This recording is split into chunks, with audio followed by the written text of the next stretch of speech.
After watching this video tutorial, you will know how I've modeled the staircase details in Blender together with wooden panels using just the very basic 3D shapes, matched 3D camera and photo references.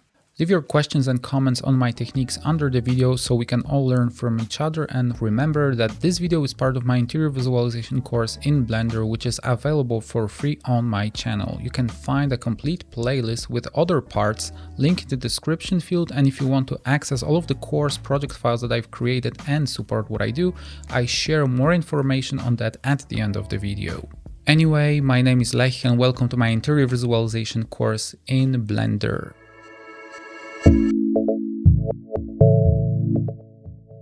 Hi everyone, in this video we will focus on detailing the staircase, and we're gonna be adding those wooden panels you can see here, including those very small and potentially insignificant details like the cracks or those visible edges we have here on the surfaces. But these details are what I already mentioned when modeling the windows, so there might not be noticeable on the first glance when you're looking at the visualization, but these kind of details are clearly perceptible if they are not present in the scene. So you will think there is something unnatural happening if we would only have this huge wooden surface here on top. So we will have to add all those little details like this, which aren't technically hard, but they take just a little bit of time. And what's pretty hard, at least theoretically, around the staircase is, as you can see, we have everything on the same surface. So those wooden panels are exactly on the same level as the ceiling, meaning there has to be some extrusion made here at the ceiling so we can place those elements and keep them on the same level. It sounds quite complicated when I'm explaining it, but yeah, we will just jump into it and you will see what I mean. I will start by hiding most of the geometry, leaving just the ceiling, window frame from the previous video and the wall on the left here. So I press Shift H with all of the objects selected, and as you can see we already have this line marked here, so it matches this wooden surface more or less. We now need to add one more line which is aligned to the wall here. As you can see here in this reference, the wooden surface ends on this wall, so we're gonna recreate here. I'm gonna enable the snap tool, press G, then X, and now hold Control and point my cursor on this edge here. So we have a perfect alignment. And now this surface here has to be wooden, and you might be tempted to simply extrude it upwards like this. So we create a space for the wooden panels. But the problem with this solution is the mesh we are gonna have is not that correct.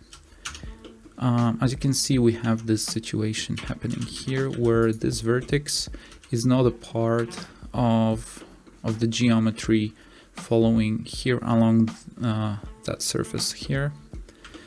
We might need to, and yeah, obviously you can also see we have this face left over here, so we would need to delete it, then create new faces.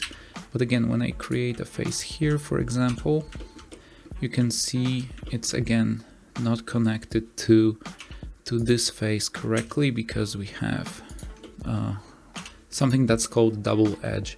So you can see we have these two edges sharing the same position here, which is confusing. You just click this one, and you don't know what's happening.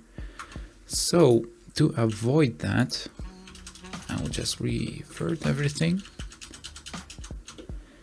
To avoid that, I'm actually doing the opposite of what I just did here, which will be selecting all of those faces, moving them and extruding them downwards, so we have this little space here already at its position. Let me just show you how it looks. So I'm gonna only select the faces here, perhaps this one from here as well. I'm gonna go to the side view and switch to the increment snapping here. Now I'm pressing E key, so I'm extruding downwards within the Z axis. Just press Z for that. And now holding the control key, I'm gonna do the precise extrusion of, let's say, 3 centimeters or 2 centimeters, like this. So now you can see we have this area here perfectly well extruded inwards, and we did that by extruding outwards all of those faces outside of this region we are interested in. So what we have to do right now, since the ceiling, and by ceiling I mean those faces, the whole ceiling moved downwards by 2 centimeters, just need to correct that. So I'm switching to vertices, selecting the whole surface like that, and just moving it upwards again by 2 centimeters. So that's why I was using this precise operation here, so I know if I extruded those faces 2 centimeters down, now I have to move everything 2 centimeters up. So we are this way back to the original point of the positioning of the ceiling, but we have this faces here extruded inwards, and we can now work on adding the wooden panels. To add the wooden panels, since I already have those faces selected, I will now duplicate them by pressing Shift D, cancel the operation by hitting Escape and press P to separate the selected faces to a new object. So now when I enter the object mode, switch to wireframe, you can see we have 2 separate geometry pieces. So these are my wooden faces. I will just create the new origin point, and this is our ceiling object, which will be which will have a white plaster color. So the reason I wanted to separate those wooden panels is that we would still have to work on them, adjust their geometry, which will probably result in additional loop cuts here, but we want to avoid that for just the ceiling itself. It's better to keep those new loop cuts in a new object, so we will work on it independently and have a cleaner mesh on the ceiling itself. So let's now focus on adding all of those lines. Since we already have a camera matched, you might be tempted to add the lines at the positions we see from the camera. So one here, I hope you can see it, and another one here. Let's see how it goes. So I'm just gonna press Ctrl R and move my mouse cursor so it matches this line, and another one somewhere here. From this view, the problem is we have uneven distances, which I think when you look at the reference here, it all looks quite even. So we just need 2 very clear cuts here and 1 cut here. So instead of doing that from the camera position, I will simply press Ctrl R and add 2 new loop cuts just from the perspective view. Same here and same here. So you can even see they match the wall layout more or less as it is here in the original picture. Perhaps we can even move this wall a little bit to the front so it matches the newly created edges like that, or maybe to the back. Sorry, maybe I just pushed it too much. Yeah, let's just keep it as it is. And now we will have to separate the panels so they are actual independent wooden elements, as you can see here in the reference. Let's do it right now. So from the camera top view, I'm gonna select first these 3 panels and press Y key. And what the Y key does, it makes them separate from all the other mesh objects, but it still keeps them in a single object. So it's similar to separate, but we don't exit the edit mode and we don't have those selections saved as new objects. So we need we have already 1, 2, 3 panels independent. Let's hide them. Now let's hit Y on these 2 and hide them again. And yeah, you can see we already have everything else separated. Oh no, sorry. So we still need to press Y on these 2. Now let's press Alt H to unhide everything. And now we can work. Now we already have each face as an independent piece of mesh, which can be scaled and edited without influencing the neighbors.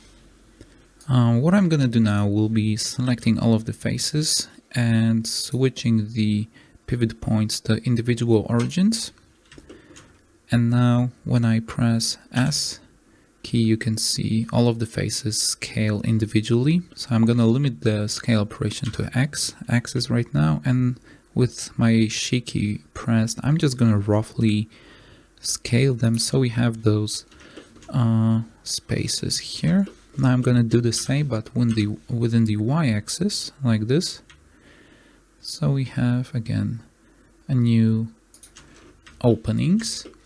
I'm gonna switch back to the camera view right now just to see how it looks.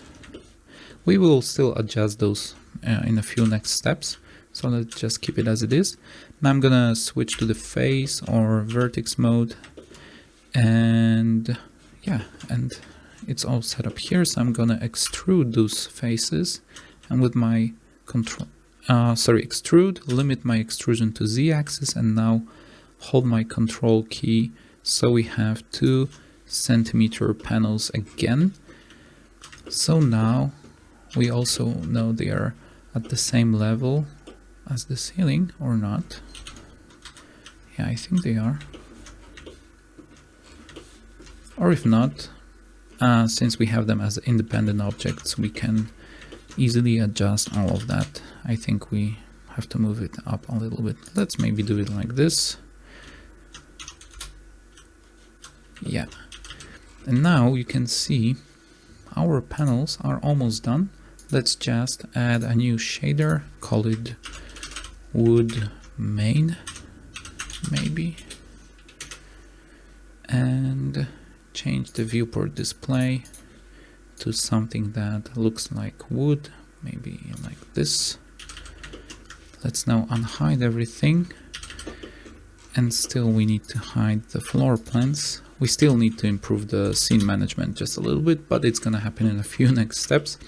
Yeah, I would say this looks pretty good. We will still adjust the size of those cracks and openings during the rendering stage, I think, because it's hard to determine at this point how it's gonna look in the actual rendering, but it's not gonna be really a big problem. We can select all of the, because we have a very simple mesh, as you can see, it's basically a scaled cubes here and there. So we can always select the vertices, use the scale operation tool. Sorry. I don't know why it's not working right now. Sorry, actually I know why the scale wasn't working. We just need to switch obviously from the individual origins to median point, let's say, because Blender was trying to scale individual face in x-axis, which obviously results in 0 operation. So as you can see, we can adjust those cracks and openings later. And now we will move to working on the other elements of our staircase, which will be the handrail. Let me just see how it goes. Yeah. which will be the handrail, this glass element here, and the steps. It's not going to be that hard, so let's just jump into it as soon as possible. I will start modeling the remaining parts of the staircase by extending those wooden elements created in the previous step upwards, as you can see here in this reference, for example. So we can see the divisions we have on those vertical panels. They follow what we have created in the previous step, here and so on. So you will now have the increased video speed where I will just model it, but remember, our online player allows you to slow down the video to any rate, so you can see the steps in slower speed in case you need to.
As you can see, the wooden panels are now done, and I will just very quickly adjust the handrail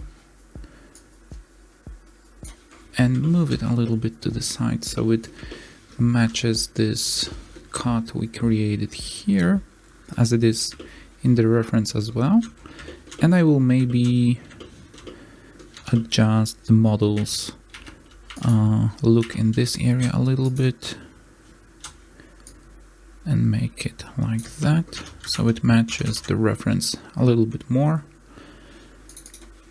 Yeah, I think maybe actually it could be like this.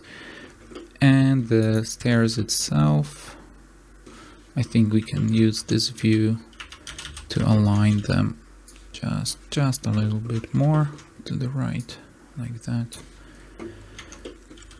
And let's apply the wooden shader to those objects so it looks a little bit better in the viewport. Okay, and now we are just left with this glass element and perhaps the stairs we can see here, so they look just a little bit better.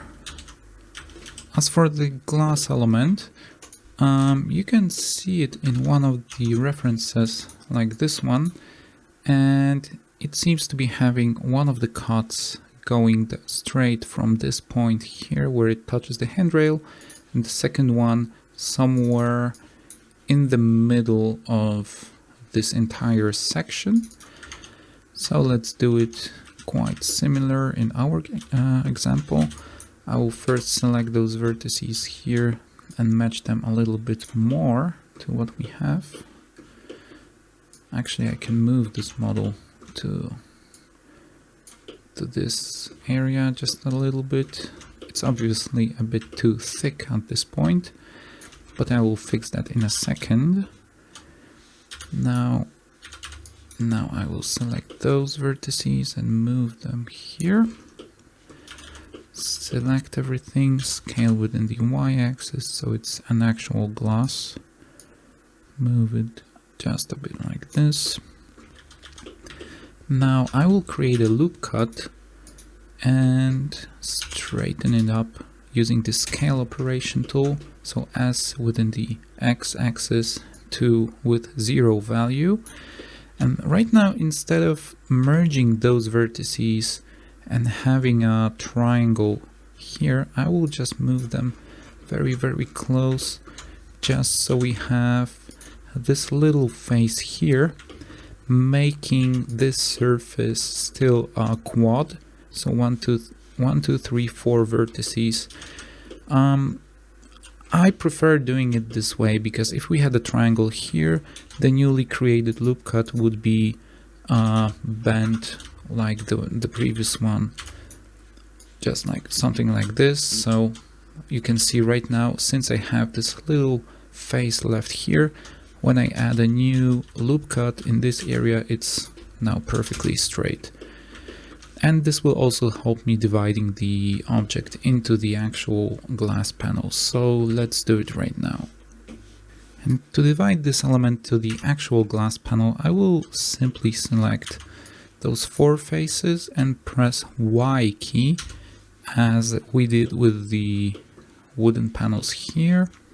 And since I have this as an independent mesh element, I will just scale it within the x-axis very, very slightly, just like that.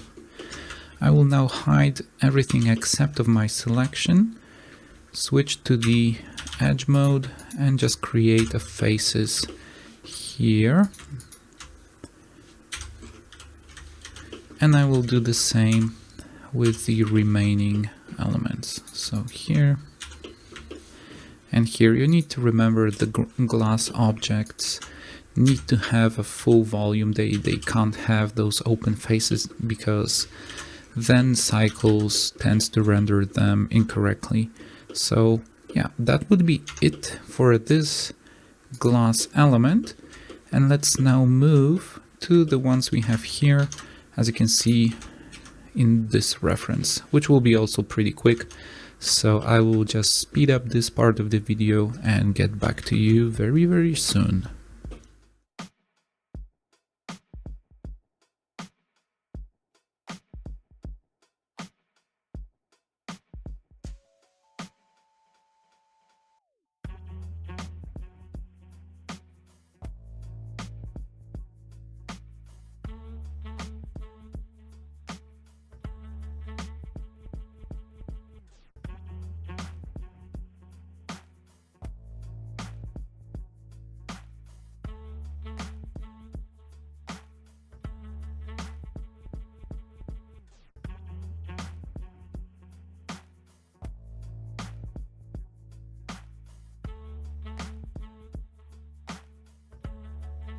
Step by step, we are getting close to the end of this video.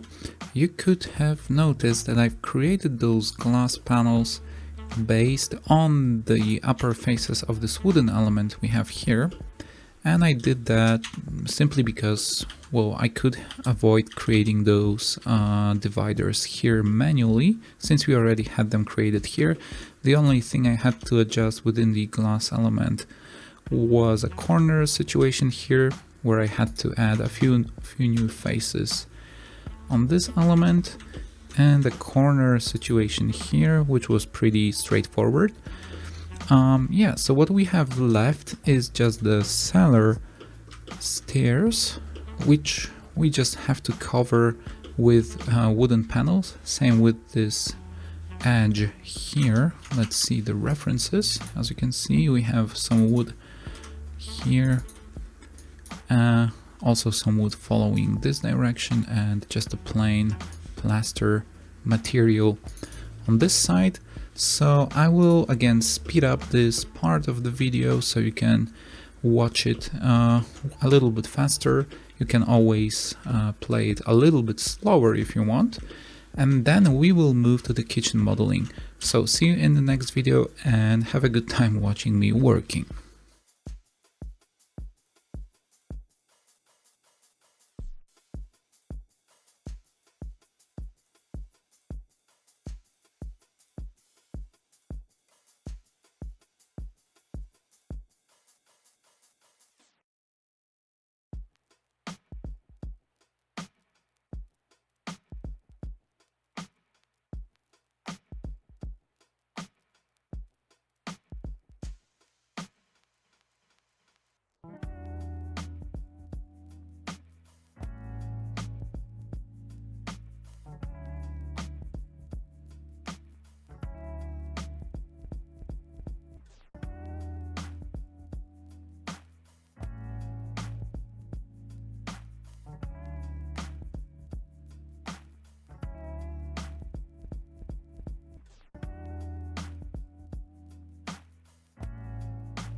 Thank you guys for watching. As you can see, our 3D scene gets closer to its final look, and in the upcoming videos we will focus on finalizing the kitchen.